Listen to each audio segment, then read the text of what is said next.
1989년 3월 캐나다 퀘벡주 전역에 커다란 자연재해가 들이닥칩니다. 이 재난은 송전시설에 영향을 미쳐 단 92초 만에 대규모 정전 사태를 발생시켰으며 무려 500만 명이라는 사람들이 장장 9시간 동안 전기를 공급받지 못하는 일이 일어나 버렸죠. 뿐만 아니라 대중교통은 마비되고 전기 기반의 난방은 가동되지 않았으며 공장들도 정상 가동될 수 없었습니다. 그런데 좀 놀라운 사실이 있습니다. 이 재난은 태풍도, 홍수도, 지진도 아닌 태양의 활동으로부터 온, 즉 우주로부터 온 거대한 태양 폭풍에 의해서 일어났다는 사실이 바로 그것이죠. 과학쿠키 오늘의 이야기는 우주로부터 오는 재난, 우주전파 재난과 이를 연구하는 방법에 관한 이야기입니다.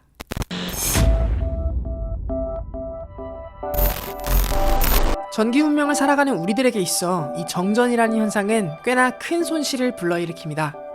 조명이나 난방, 요리와 같은 전기에 의존하는 서비스의 단절은 물론이거니와 연료 공급, 식자재의 보존, 하수 처리, 유무선 통신, 의료 서비스 및 대중교통 등 수많은 전기 기반 시설들을 마비시키는 오히려 문명이 고도화될수록 커다란 피해를 보는 것이 바로 이 정전이라는 현상이죠.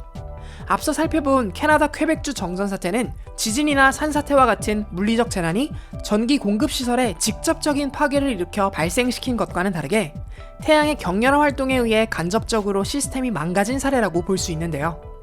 대체 어떻게 1억 5천만 킬로미터나 떨어진 태양이 우리에게 이렇게 커다란 영향을 주는 것일까요? 이를 알아보기 위해서는 먼저 태양풍이라는 개념부터 알아보아야 합니다.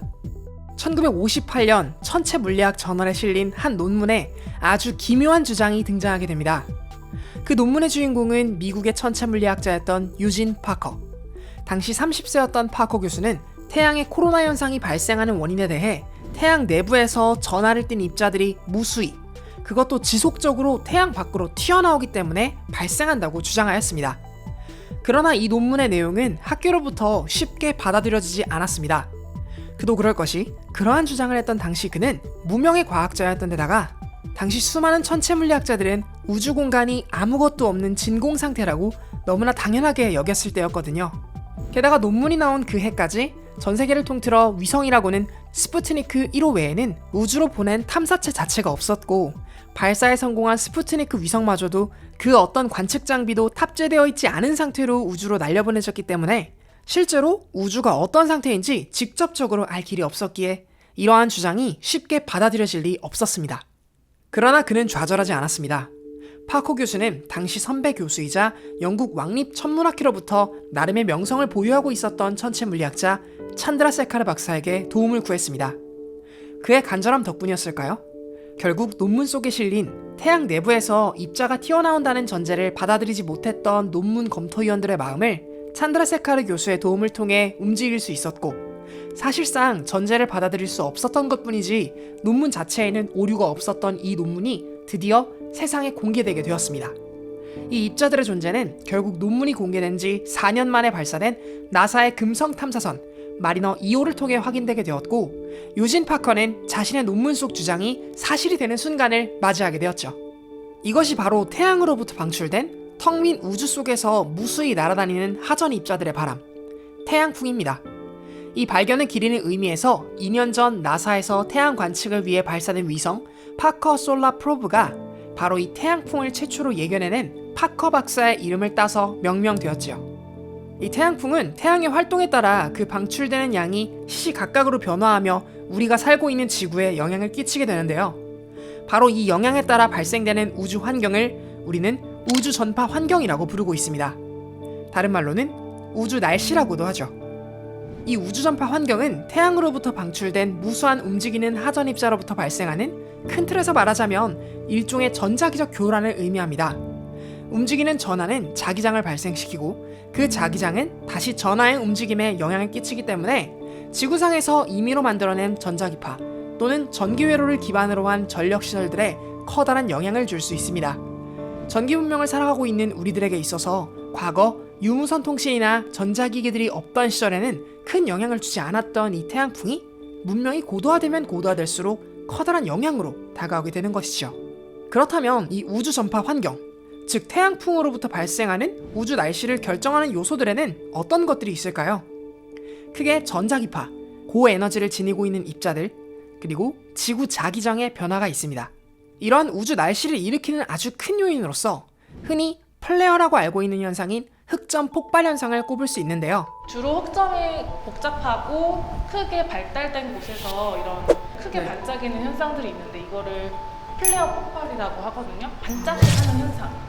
여기 지금 여기인 것 같은데요, 이 지점? 맞습니다. 네, 거기서 반짝하는 게 태양. 그래서 저희는 태양 흑점 폭발이라고 부르고 실제 정확한 용어는 플레어 폭발이라고 하거든요. 팡하네요, 네, 진짜. 그래서 그 X선이 이제 지구까지 도달하는데 약 8분 정도 빛의 속도. 태양 대기에서 발생하는 이 현상은 폭발 위력으로만 보면 수소폭탄 수천만 개를 동시에 터뜨리는 것과 필적할 정도로 무시무시한 위력을 지닌 격렬한 폭발이며 플라즈마를 수천만 켈빈까지 가열함과 동시에 우주 공간으로 전자 및 양성자 그리고 무거운 이온을 거의 빛의 속도에 근접할 정도로 가속시켜 튕겨내버립니다. 추가로 전파부터 감마선까지의 광범위한 빛까지 쏟아내버리죠. 그리고 이들은 제각각 맹렬한 속도로 지구 근처의 전리권이라는 공간까지 도달하게 되는데요. 전리권이란 지표면을 기준으로 상공 약 60km부터 1000km까지의 영역을 의미합니다. 이 영역을 이루는 중성 대기 입자들은 태양에서 발생되는 고에너지 입자, 전자기파 등에 의해서 이온화되어 있는 특징을 가지고 있어서 전기적으로 이온화되어 있는 층이라는 의미의 이름인 전리권이라고 불리게 되었죠. 이 전리권이라는 존재가 지구를 감싸주고 있는 덕분에 우리는 단파 대역에서 무선 통신이 가능한 것이죠. 이 흑점 폭발로 인해 태양에서 방출된 고에너지 입자와 전자기파가 바로 이 전리권의 전자 밀도를 교란시켜 전리권을 이용하거나 투과하는 각종 방송 통신 서비스에 장애를 일으키게 될 수도 있는 것입니다. 이제 가장 전자 밀도가 많이 분포하는 층이 F층에 해당하고, 그래서 이제 태양 활동에 가장 에너지를 많이 받는 영역이 F층에 해당합니다. 그래서 F층은 주로 극자외선을 받아서 전자 밀도가 많아지는 층이 되고, 단파 통신을 할 때는 D층과 E층을 통과해서 F층까지 도달하고 F층에서 반사가 돼서 이제 장거리 통신이 가능하게끔 하는 역할을 합니다. 이게 평상시의 전리층의 상태이고, 보통에는 F층의 이온화가 가장 많이 이루어지겠지만 엑스레이는 F층을 지나서 D층의 이온화를 이제 상승시키기 때문에 이제 평상시 때와는 다르게 D층의 전자밀도가 갑자기 증가를 하는 거예요. 그래서 통신 유저들은 F층을 반사를 시켜서 통신을 해야 되는데 더 낮은 고도인 D층에서 반사나 흡수가 이루어지기 때문에 더 먼 거리까지 가야 되는 통신 거리가 이제 앞에서 이제 더 짧아지게 되는 거죠. 그래서 D층에 있는 것들이 헬이 돼서 나타나는 현상을 우리가 델린저. 맞습니다. 그래서 그걸 델린저 현상이라고 부르고, 뭐 우리말로는 뭐 전파 두절 현상이라고도 부릅니다. 자, 잠시 다시 돌아가서 태양에서 방출되는 우주 환경 요소를 다시 한번 살펴보도록 하겠습니다. 전자기파는 큰 틀에서 빛이라는 것을 과학후기 전자기파 시리즈 영상을 시청하신 분들이라면 익히 알고 계시겠죠? 여기서 말하는 고에너지 입자들은 소위 이온화 방사선이라고 불리는 존재들입니다. 대부분 강력한 에너지를 지니고 있어서 노출된다면 방사선 피폭의 위험이 있는 매우 무서운 존재들이죠. 이런 입자들이 우주 공간에 무수히 많이 흩뿌려지고 있는데 지구에 살고 있는 생물들은 왜 이 고에너지 입자, 즉 이온화 방사선에 피폭되지 않는 걸까요? 바로 지구가 형성하고 있는 자기장인 지구 자기장이 외부로부터 날아오는 고에너지 입자들이 자기력선을 따라 극지방으로 유입되게 만들어주기 때문입니다. 이렇게 붙들린 고에너지 입자들이 극지방으로 모이게 되어 극지방 대기층의 질소나 산소 분자들을 이온화시키면서 발생하는 아름다운 빛이 바로 오로라이지요. 천상의 커튼이라고도 불리는 오로라는 사실 어찌 보면 우리들을 태양풍으로부터 따뜻하게 보호해주는 지자기 커튼이 자신의 모습을 증명하는 것이라고도 할 수 있겠네요. 그러나 지자기를 통해 보호되는 우리들과는 다르게 우주 공간 속에서 우리에게 수많은 정보를 전달해주는 위성의 입장은 어떨까요? 말할 것도 없이 직격으로 입자들이 날아들어 위성에 꽂히게 되겠죠. 이 때문에 위성 운영에도 이 우주 날씨 정보가 매우 중요한 요인으로 작용할 수 있습니다. 이게 하얀색 동그라미가 우와. 태양의 광구 사이즈예요. 코로나 층이 떨어져 나가는 걸 보기 위함이고, 그게 코로나 매스 이젝션이라고 하는 코로나 물질 방출이라는 현상이에요. 코로나 매스 이젝션. 이것도 위성 자체에 달려있는 관측기인데 그 관측기에 입자들이 고에너지 입자들이 영향을 주어서 CCD를 치는 거예요. 그래서 입자들이 직접적으로 치는 거를 또 볼 수 있는 거고. 아, 그렇구나. 와, 신기하네요. 또 지자기가 존재하더라도 태양풍의 세기에 따라 지자기의 교란이 발생해 대규모의 전기가 지상에 유도되기도 하는데요. 이것을 바로 지오마그네틱 스톰, 즉 지자기 폭풍이라고 부릅니다. 앞서 이야기드렸던 캐나다 퀘벡주의 사례가 바로 이 지자기 폭풍에 의해 발생된 피해라고 할 수 있는 것이죠. 그렇다면 이러한 재난, 즉 우주전파 재난을 어떻게 관측, 그리고 예측할 수 있을까요? 일반적으로는 태양의 흑점 활동을 지속적으로 들여다보고 있습니다. 태양의 광구, 즉 태양의 표면은 약 섭씨 5,500도씨 정도의 고온으로 이루어져 있는데, 태양의 활동이 급격하게 변화하여 특정 표면에서 자기장이 발생하게 되면 그 부분의 온도가 평균 광구 온도보다 현저히 낮은 약 섭씨 2,700도에서 4,200도 수준으로 떨어지게 되는데, 이렇게 되면 방출되는 빛의 양이 줄어들게 되어 상대적으로 어둡게 보이게 됩니다. 이것을 우리는 흑점이라고 부릅니다. 이 흑점이 많이 관찰될수록 태양 활동이 활발하다는 것을 의미하며, 놀랍게도 이 흑점이 가장 많아지는 시기와 가장 적어지는 시기는 11년을 주기로 반복된다고 합니다. 하지만 이런 흑점 주기와는 독립적으로 태양의 격렬한 폭발 현상은 랜덤하게 발생하기도 한답니다. 그렇다면 이 우주 전파 환경을 연구하는 곳이 국내에도 있을까요?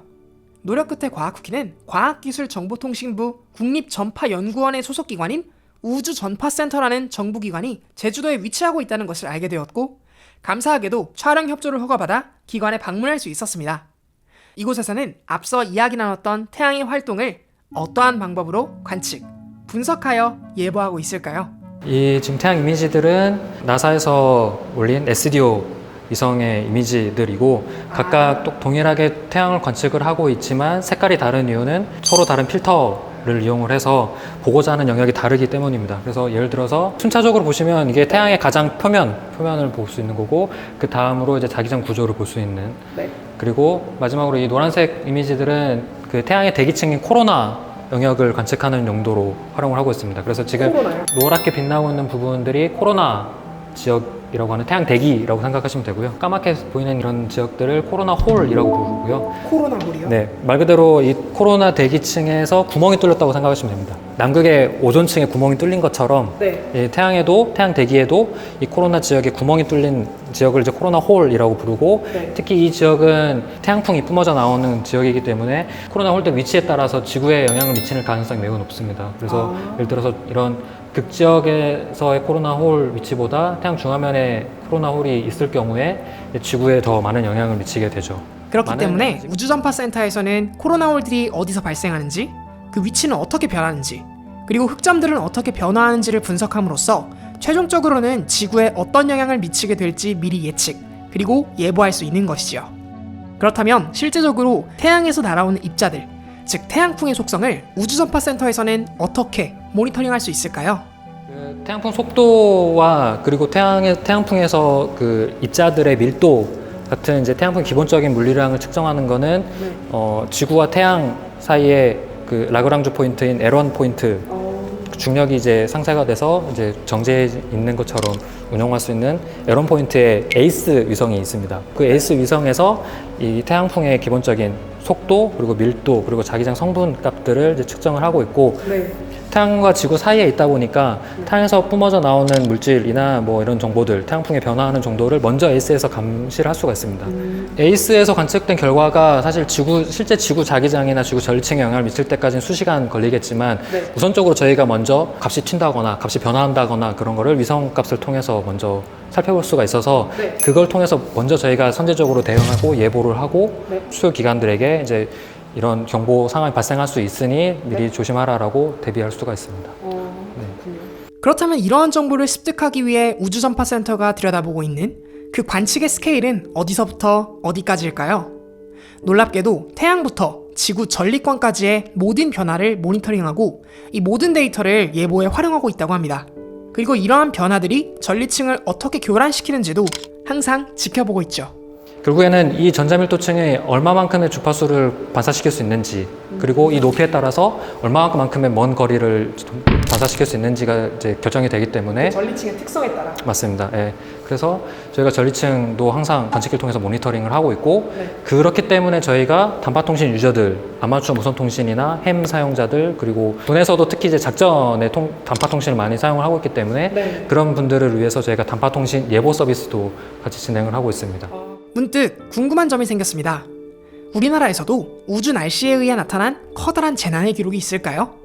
한번 여쭤봤습니다. 우리나라는 재난의 그 사례가 그렇게 많지는 않습니다. 해외 같은 경우에는 뭐 가장 유명한 사례가 캐나다 퀘벡 지역에서의 정전 사태인데 캐나다 퀘벡에 있는 변전소가 지구 자기장 교란에 의해서 실제 타격을 입고 불이 타서 그 지역에 있는 퀘벡 지역에 있는 모든 이제 지역이 일시적으로 정전이 됐던 이제 사례가 있습니다. 어쨌든 최종적으로는 지구 자기장 교란에 의한 변전소 파손이 맞습니다. 아직은 우리나라에서는 그런 사례가 없기 때문에 우리나라 국민들은 아직 그렇게 뭐 접할 기회가 없었지만 90년대만 하더라도 남아공 지역에서도 실제 그런 변전소 파손이 실제 사례가 있었고 그리고 이제 변전소 파손 외에도 저희가 조금 더 쉽게 생각을 해볼 수 있는 게 위성 방송 신호가 두절된다거나 하는 현상들이 있을 수 있습니다.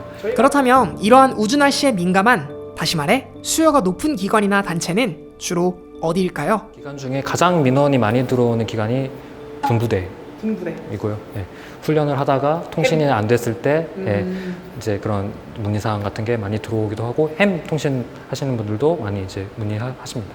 단파 통신에 국한하면 군부대나 이제 햄 통신 유저들, 그러니까 단파 통신 유저들이 많이 있고요. 실제 저희는 우주 환경 예경보 서비스는 대국민을 대상으로 서비스를 하고 있고 그 기관들은 뭐 항공사, 전력공사, GPS나 이런 위성을 사용하는 항법이나 이제 위성 통신 사용자들 그 정도가 되겠네요. 네. 우주 환경 변화에 따라서 이제 고에너지 입자들이 지구에 도착하게 되면 양 극지역으로 고에너지 입자들이 많이 모이게 되는데 그것들 때문에 사실 극지역에서는 방사선 피폭이라는 현상이 생깁니다. 그래서 극항로를 운행을 하는 미국에서 우리나라까지 극항로를 운행하는 항공기의 승무원이나 승객들은 방사선에 노출될 확률이 이제 높다. 라고 해서 이제 최근에 이제 그런 이슈들이 많이 나와서 국회에서도 지금 이제 이슈가 좀 있었고요. 그래서 아마 관련된 기사들도 많이 좀 접하셨을 겁니다. 우주전파센터가 하는 역할은 우주 환경이 이렇게 변했습니다.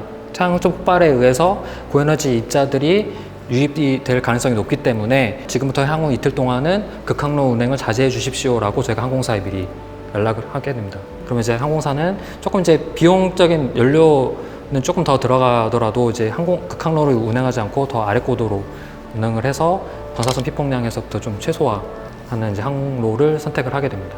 저희가 사실 피부로 접할 수 있는 그런 재난은 아니지만 관심을 가져야 되는 그런 재난은 네, 맞습니다. 네. 좋은 말씀 감사합니다. 네. 우리에게는 생소하고 꽤 먼 이야기 같은 우주 전파 환경. 당연하겠지만 사실 우주 전파 환경은 우리 눈으로 볼 수도 또 체감할 수도 없는 존재이기 때문에 생소하고 막연하게 다가오는 것이 사실입니다. 그러나 아무것도 없는 진공 상태일 줄로만 알았던 우주는 사실 태양이 내뿜는 수많은 하전 입자들로 가득 메워져 있었고 이 입자들은 태양 활동의 주기를 따라 증가하거나 감소하는 마치 날씨처럼 시시각각으로 변화한다는 사실을 알 수 있었죠. 또 이것이 우리가 살고 있는 이 터전에 영향을 준다는 것을 알게 되었습니다. 태양 폭풍을 다룬 영화들에서처럼 극적인 피해는 일어나지 않겠지만 그러나 분명 이것은 우리에게 재난이 될 수 있음을 인지하고 사전에 미리 이 재난에 대해 대비할 수 있다면 수많은 재산 피해는 물론 우리의 생활의 불편함을 해소할 수 있는 방파제가 되어주지 않을까요? 과학국이었습니다. 감사합니다. 이번 영상은 국립전파연구원 우주전파센터와 함께했습니다. 우주전파센터는 태양의 활동으로부터 발생되는 우주전파 재난을 미연에 방지하기 위해 제주와 이천 그리고 강릉 등 10개 지역에서 운영되는 관측기기들을 이용해 우주 날씨를 감지하는 업무를 수행하고 있는 연구기관이죠. 비단 국내의 피해를 방지하기 위함을 넘어 세계 우주전파환경 예경보기관과 정보를 공유함으로써 국제사회의 피해 예방에도 기여하고 있는 우주 날씨를 연구하는 기관으로서의 자리매김을 확고히 하고 있죠. 오늘도 이렇게 찾아와 주시고 또 긴 영상 시청해 주셔서 감사합니다. 여러분의 과학적 흥미와 상식에 도움이 되셨다면 좋아요와 댓글을, 그리고 처음 오셨다면 채널의 구독을 부탁드릴게요. 이 채널은 여러분들의 영상 몰입을 위해서 메인 영상이 진행되는 동안 광고가 노출되지 않도록 임의로 설정하고 있습니다. 그렇기 때문에 채널 운영의 대부분은 후원금 및 협업을 통해서 이루어지고 있죠. 후원을 통해 영상 제작에 도움을 주시고 싶으신 분들께서는 아래 설명란에 있는 링크 또는 구독 버튼 옆에 있는 멤버십 가입을 통해서 채널의 운영을 도와주실 수 있습니다. 후원해주신 모든 분들은 영상 크레딧에 등재되며 그 외 소소한 서비스는 여기에 있는 링크를 클릭하면 확인하실 수 있도록 준비하고 있습니다. 영상 끝까지 시청해주셔서 너무 감사합니다. 전 또 다음 영상으로 여러분들을 찾아뵙도록 하겠습니다. 언제나 그랬듯 과학을 쿠키처럼.